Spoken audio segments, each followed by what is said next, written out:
Right, may we have a roll call, please? Commissioner Bernardo? Here. Commissioner Brennan? Here. President Mateo? Here.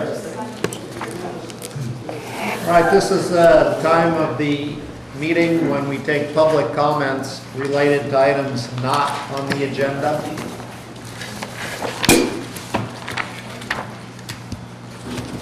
Hearing none, we'll proceed to members of the Board of Harbor Commissioners may make public statements limited to 5 minutes. Do we have any statements that any of the commissioners wish to make? No. Hearing none, we have a consent calendar, item D. We've already had a request to pull and re-agendize item 5. So I'm looking for a motion to approve items 1 through 4 on the consent calendar. I move to approve 1 through 4 of the consent calendar. Is there a second? I'll second. Roll call, please. Commissioner Bernardo? Aye. Commissioner Brennan? Aye. President Mateo? Aye. Item 5 will be re-agendized. I do have some speaking slips for item 8. So in deference to the public, what I'm going to do is switch items 6 and 8 so that we'll get some of our public comments on 8. Item 8 is, or item 6 is beach. We do have people talking about item 8. Okay, well, item 8. Okay, so now, what am I confused? Okay, now I got it. We're switching 8 and 6, it's the title. Beach volleyball. Staff requests board direction regarding future use of the Perch Beach for volleyball. Staff report, please. Thank you, President Matoush. Commissioners, we were here about a month ago with a group requesting the board to deny the initial requested, regarding the use permit of beach volleyball. And the commission's direction was to bring it back in a month. So we're here with the report. There are obviously some supporters here, users of the volleyball nets. And again, the report is basically that we put it up. It was put up a month ago, and there has been some use, been somewhat limited. But because the commission requested we bring it back for further direction in a month, we're here tonight. Do we have any commissioner comments right off the bat? I just wanted to comment that I noticed that, I noticed that the net went up, and then I noticed that the members of the public who installed the 2 nets also took them down for a event that was held, which was I believe it was a triathlon, and then the nets went back up again. So I just wanted to point out that they are portable and removable in the event that the space is needed for something else. It did not appear to be a problem to put them up, take them down, and then put them back up again. So just wanted to comment on that. And I'm interested to hear what the public has to say, and then I might have some more. Right. I'd like to, for the record, state that I did receive a number of emails in support of the volleyball nets from members of the public, and some of those emails are reprinted here. So for members of the public, on item 8, can I have Linda Canty come up? Me first.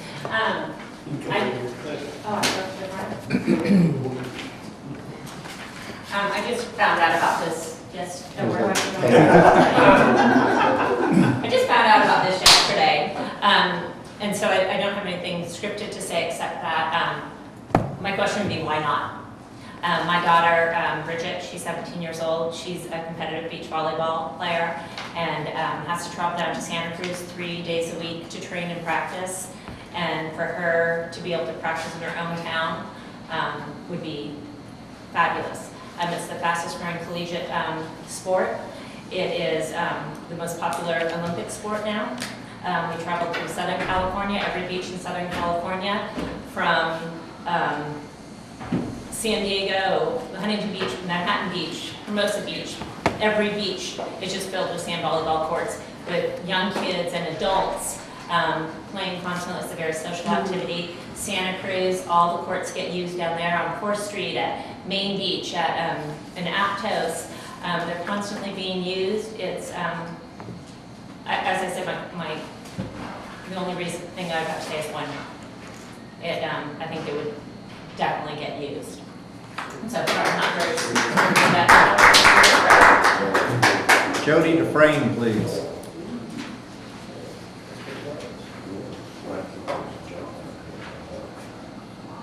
Hi, thanks for putting this up front.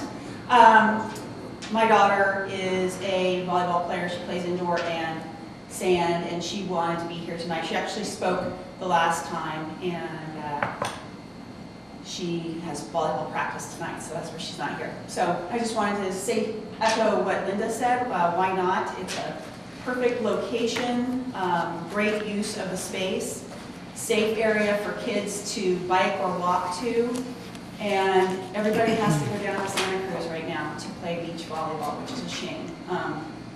I've got great courts down there, but it would be nice to have something local for the people that like to play. So thank you for considering it and hopefully approving it. Greg Murphy, please.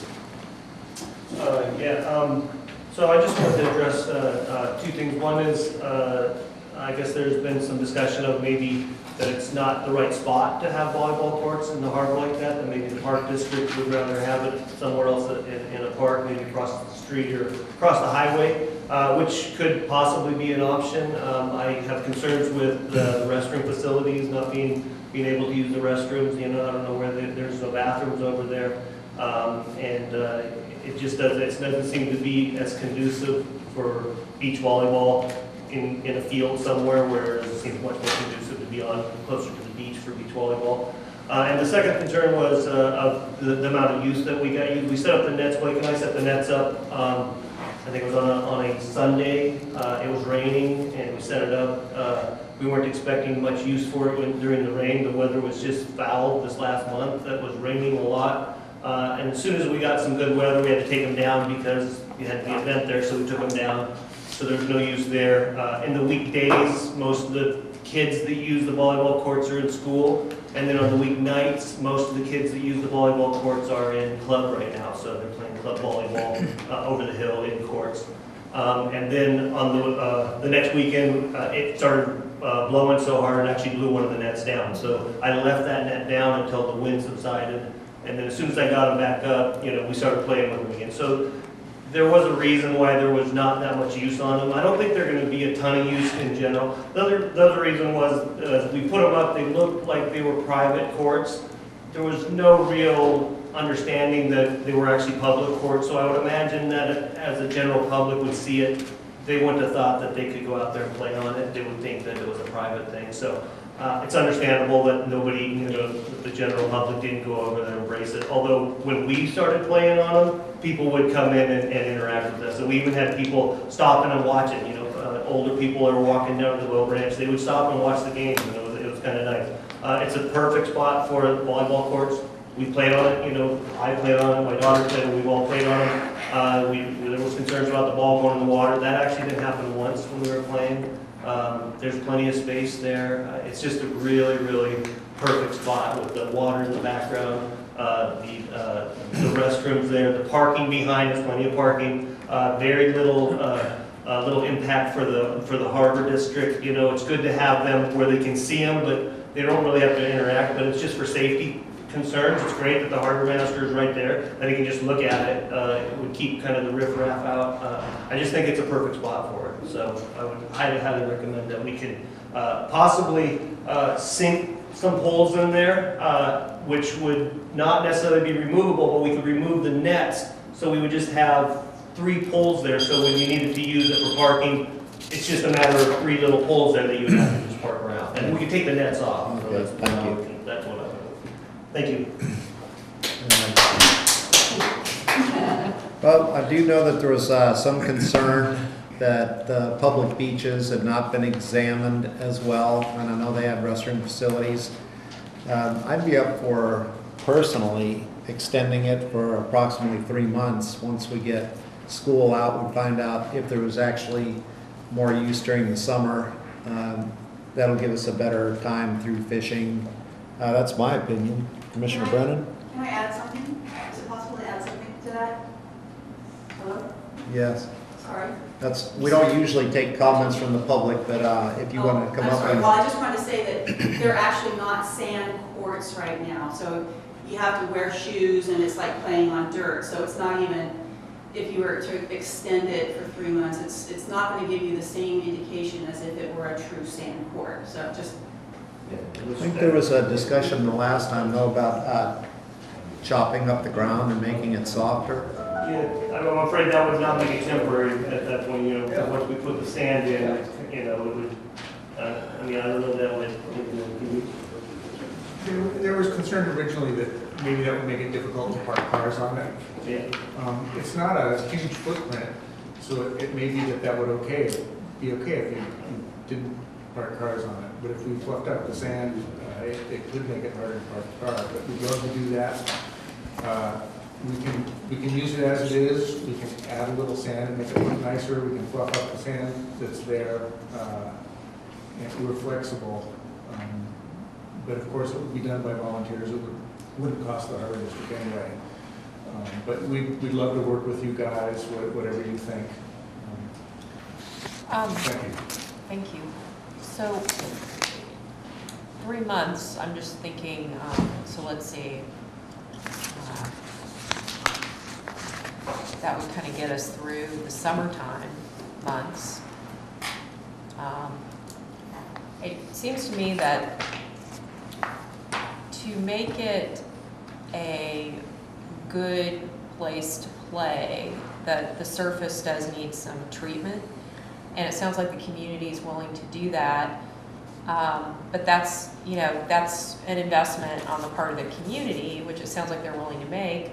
But if it were only for 3 months, I'm worried it wouldn't be worth their effort to you know, make it into a really nice set of courts. So I guess, well, I'm wondering a couple things. I'm wondering if we could do sort of a temporary situation to get us through so people can keep playing. And then if we could have the staff come back with a plan, because from reading the staff report, I'm getting the indication that that the staff is more comfortable with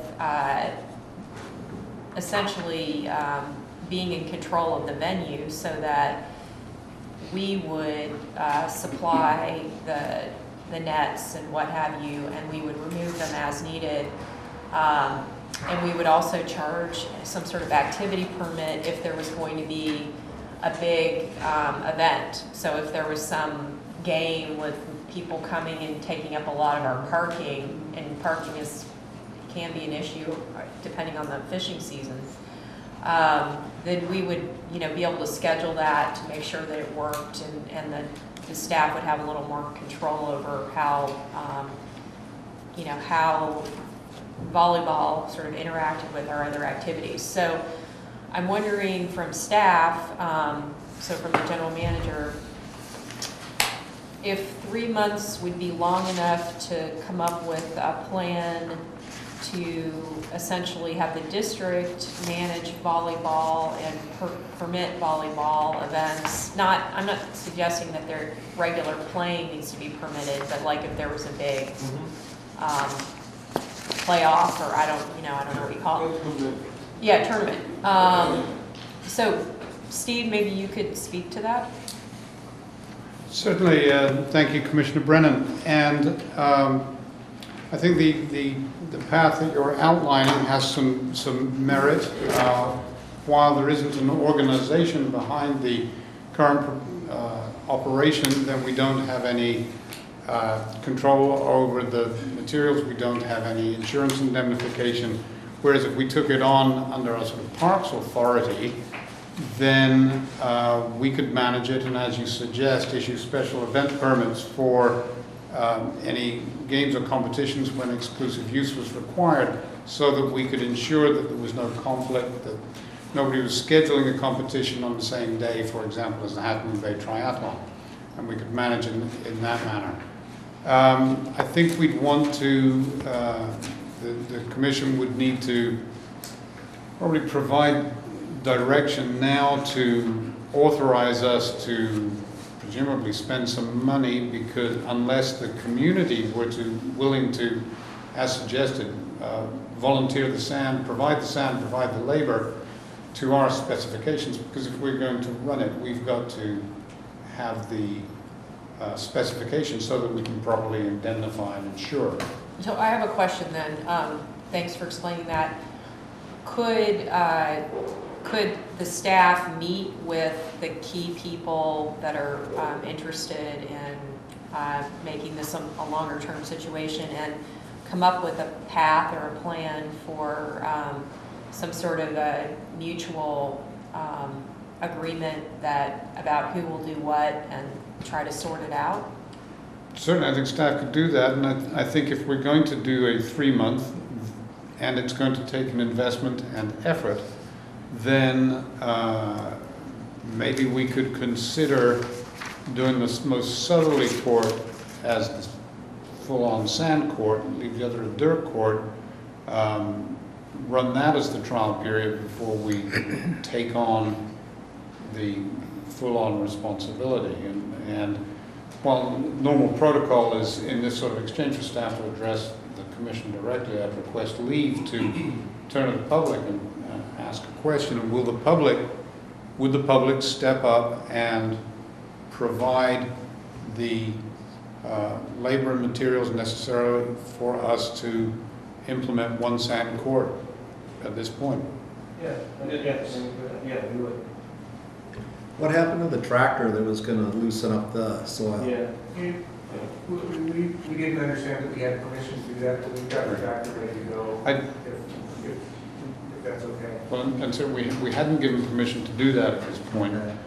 I do believe in my brief look at the materials there, and I think if the district were to be operating under its sort of parks authority, and this is the direction the commission would have to give, that we would, I know this sounds sort of bureaucratese and overly cautious, we want to probably find out what sort of sand one uses for a volleyball court. I haven't, in a previous incarnation, I was very involved in children's playgrounds, and I know about the different kinds of sands and whether a certain kind of sand will compact and turn hard, or whether it will stay soft, and we'd have to probably want to try to get into some specifications there about that if we were going to implement a sand court that we were ultimately responsible for.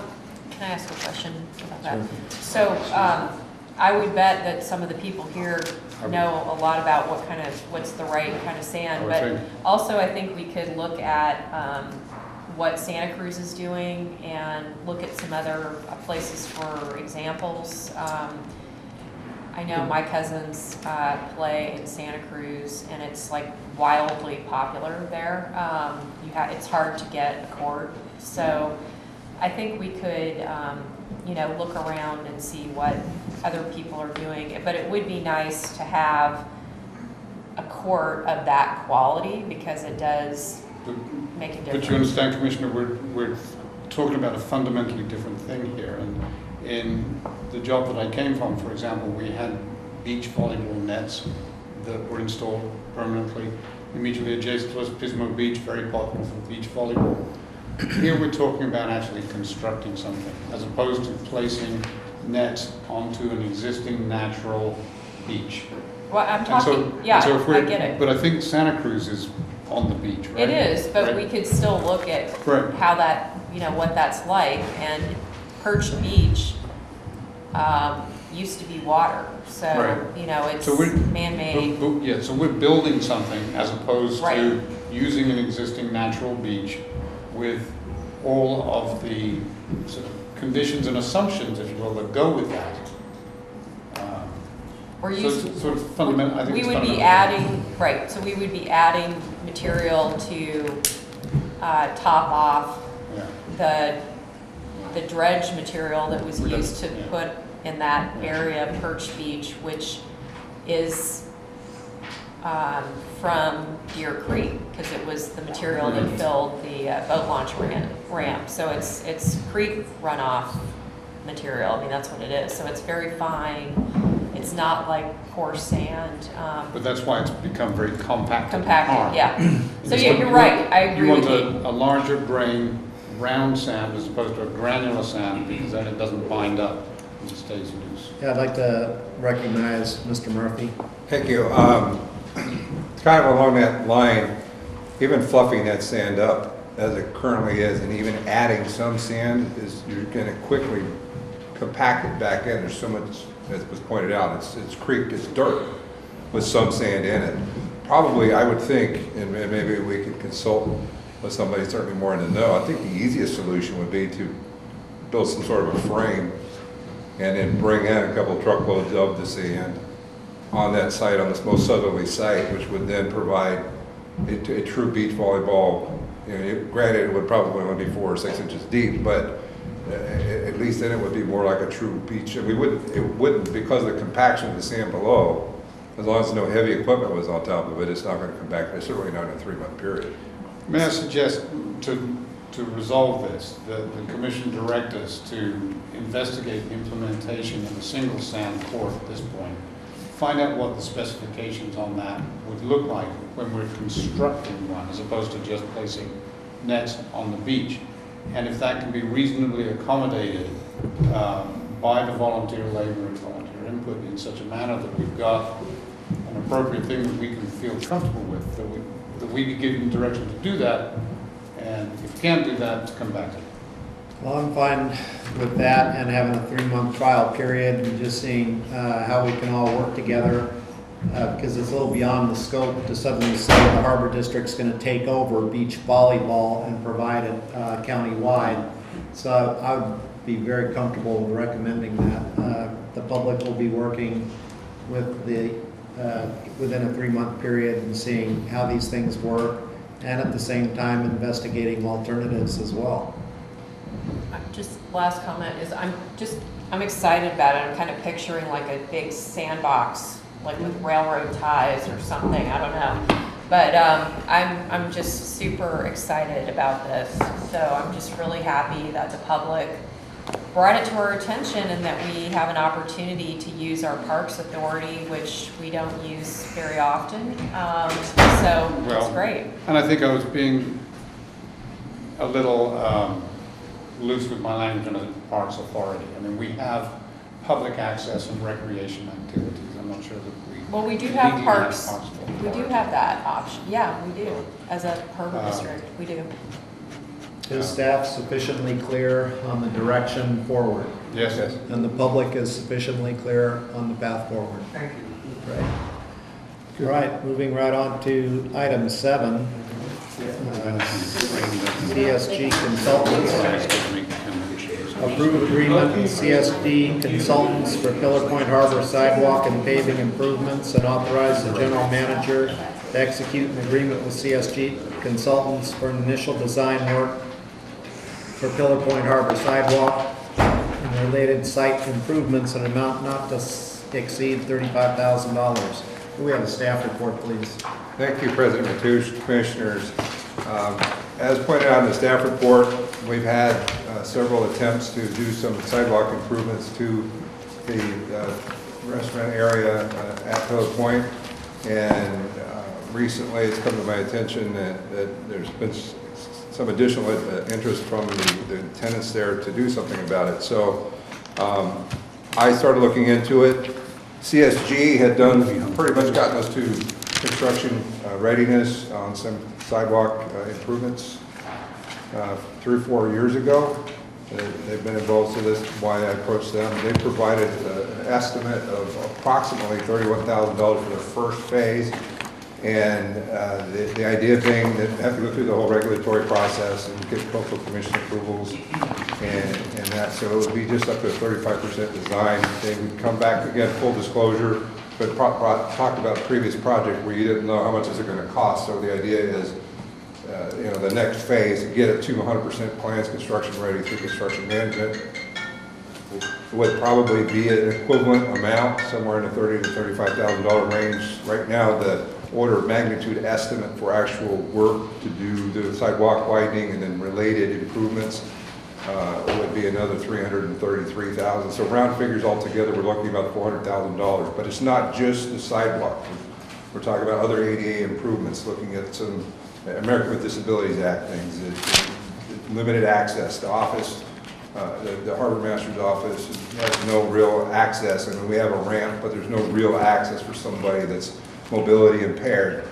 So they'll be looking at that. There's a few other places along some of the walkways where the island juts out into the crosswalk, for instance, looking at bringing that back. Providing a true ADA compliant walk path in front of the restaurants. Again, the design will involve the public and the owners of the businesses over there to get their input and make something that's going to work for all of them. One of the other things, because we're losing parking because of the widening in front of Catch Joanne and Princeton Seafood and those others, is that we're going to lose parking. So in looking behind, we've basically chained off access behind the lot or behind the restaurants because of some speeding and other unsafe behaviors. So we could make that a right turn only egress out of the parking lot, and there would be additional, there used to be at least some diagonal parking in there, which should make up for the loss of parking in front of the businesses. Then also slurry sealing, doing some pavement preservation and restriping of both lots, the one in front and behind the restaurants. So that's kind of the concept. Obviously, at this point, it is purely conceptual. There are representatives from CSG here. Again, we heard you loud and clear last time we had an engineer project before you that you'd like them to be here to answer any questions. So that explains why we selected these folks without any RFQ process, because they are intimately familiar and we get a kind of a head start on the process. So with that, I can take any questions. Commissioner comments? I have some questions. Are there any speaker slips for this? No. Okay. Well, first I just want to thank the staff for bringing this to us and bringing the consultants here in case we have questions of the consultants. I really appreciate that extra effort to get everybody here. And I did have a question, and maybe the consultants could help me with this. On the picture, on the photo that shows areas A3 and B1, and I understand that the little driveway that's chained off right now would be an exit, not an entrance any longer. There's that chunk of ground that's just sort of like dead grass there in the picture. And I'm wondering if somehow that little area could be used for parking too. I don't know how many parking places you could fit in there, but it seems like that might be a spot where we could slide in a few more parking spots. And then there's, obviously, I think you're already talking about putting parking on the side where the building is. So maybe there's even room on both sides. So just wanted to point that out. Mm-hmm. And I'm just really excited about this project, so excited. And then I did want to point out too that, I noticed in the description, the project description, there is a task 4, which is public outreach, develop exhibits, attend public meeting, board presentation.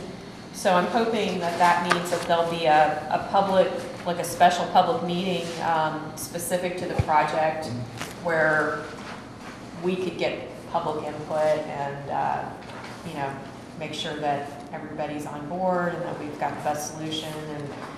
And I would imagine that will help us with any permits we need from the Coastal Commission as well, because they like that kind of process. And then the last thing I wanted to point out is just, I'm sure this will come up during the further discussions later, but I noticed that the patterned patterned and colored sidewalk is a big additional cost. It's an extra $32,000, and it seems like that's not really something we need. So I think that's a place where we could cut costs. And then I also wanted to point out that there are a lot of things on this list which are not, that don't pertain to the sidewalk portion of the project, but pertain to improving the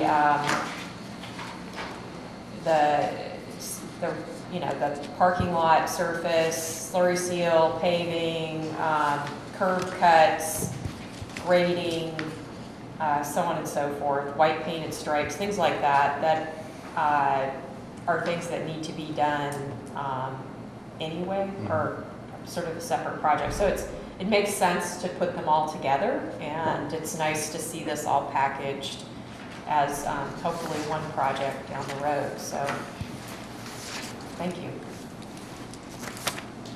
I could address real quickly the issue, the area you're talking about that's kind of dead grass in the photo. Actually, I was the one who provided the aerial just to provide you some perspective. And yes, that area is, because of the egress, is going to need to be cut back. But there is some topography there that's not really evident in this aerial shot that, you know, as you push back further into it, you're going to have to build retaining walls and things. But that's all part of what we're going to be investigating. As far as the pattern sidewalk, again, that's what was discussed previously. Some sort of a boardwalk type of appearance on the 4 feet or so. But anticipating some public input, that would at least be, you know, again, this is an estimate, the one page you were referring to, Commissioner Brennan, of what, again, order of magnitude estimate of what the total project would cost. So, certainly, it could cost less if we cut some of those things out, but for discussion purposes, that's what I'd say. Here's the question before us, is whether to approve $35,000 to move this down the road just a little bit, the next item, and to start the research. Right. So do we have a motion for that $35,000? I'll move that we approve the agreement with CSG Consultants for initial design work for Pillar Point Harbor Sidewalk and related site improvements. Second. Roll call, please. Commissioner Bernardo? Aye. Commissioner Brennan? Aye. President Tru? Aye. Motion passes. Thank you. Okay, and on to item 6, Taking years. which is actually item 8. So, Special District Risk Management Authority, approve execution documents for eligibility for Special District Risk Management Authority, workers' compensation insurance, including membership in the Special District Risk Management Authority. Easy for me to say. All right, staff report, please. It really, being interim director of administrative services is really exciting, because after you've done this pathfinding thing on the volleyball court and approved the sidewalk expansion, I get to talk to you about insurance. First, there's a handout. You'll probably, Melanie made it a little easier by circling the one change, which is that I checked a box no, that I should have checked yes. Otherwise, everything is the same as in your packet. What we did was, and we were doing this with both workers' compensation and liability insurance, I should say. We would have gone out, finally had the time to try to get some quotes. We used our existing broker and Special District Risk Management Authority, 4 quotes on each. As you know, Special District Risk Management Authority, I'm having trouble with that too, is affiliated with California Special Districts Association, is used by many special districts for workers' compensation. As we were going through the quote process, I got rates and the normal discount from SDRMA in my inbox and plugged it into the model I'm using for the budget. Found that I would come up with $78,000 in annual savings with the projected staffing level that we have in that budget. And we just talked to our current carrier, and it was agreed by everyone, including them, that there wasn't any point in trying to get a quote from them. And in fact, by bringing this forward to you, we're going to work, if we probably will not even need to keep this insurance until July 1st. I think we'll be able to cancel it sooner. I obviously want to be cautious and make sure, you know, Murphy's Law, if there's a day where we have no workers' comp, someone's going to get injured. So there may be a day or two of overlap just to make everything certain, but I think this is great. I think there's every reason to think that we will have similar savings when we get our liability quote, but that takes much longer to put together. So anyway, all the materials are here. There's a lot of paper and a lot of careful execution. They actually provided me with an 8-point checklist of everything that needs to be done. You are joining the Joint Powers Authority. It is districts running this. In fact, you as Harbor District Commissioners would have the opportunity to run for the board of the authority. There's lots of interaction that you could have. But the best thing about this is that they provide a lot of services besides just cashing the check and managing claims. They will come out and do an assessment. They will provide us with not only help us make sure we're updated on our training, but they will provide us with opportunities for the training that will help us keep our rates low. You get credits, you get points when you attend it. So there's a lot of good things about this, a lot of education for all of us when we're members, as is true for a lot of CSDA programs that you're familiar with. So that would be my staff report on this. I'd be happy to take any questions. I don't know if the general manager has anything to add. Any commissioner questions, or should we recommend authorizing the execution of the following documents? I'd just like to make a quick comment. So I just wanted to thank the staff for making this happen. I have been asking to switch for years now, and bringing SDRMA lit to staff, and it's finally happening. So I'm going to declare this has got to be one of the best Harbor District meetings ever. I'm just really excited. We're saving money. This is awesome. So yeah, I'm really thrilled, and I just want to thank everybody for their effort on this. And I would like to make a motion that we execute documents for eligibility for Special District Management Authority, SDRMA, workers' compensation insurance, including membership in the Special District Risk Management Authority. Second. Roll call, please. Commissioner Bernardo? Aye. Commissioner Brennan? Aye. You don't have to President officially Tucci? adopt Aye. the resolution. All right. Dave authorized that's close. So right now we have on our agenda committee reports, and I believe that no committee reports have been finalized to present to the board. So with that, I would like to move into closed session. Item 10, Conference of Labor Negotiator pursuant to Government Code Section 54957.6. And another item, Public Employee Performance Evaluation pursuant to Government Code 54957.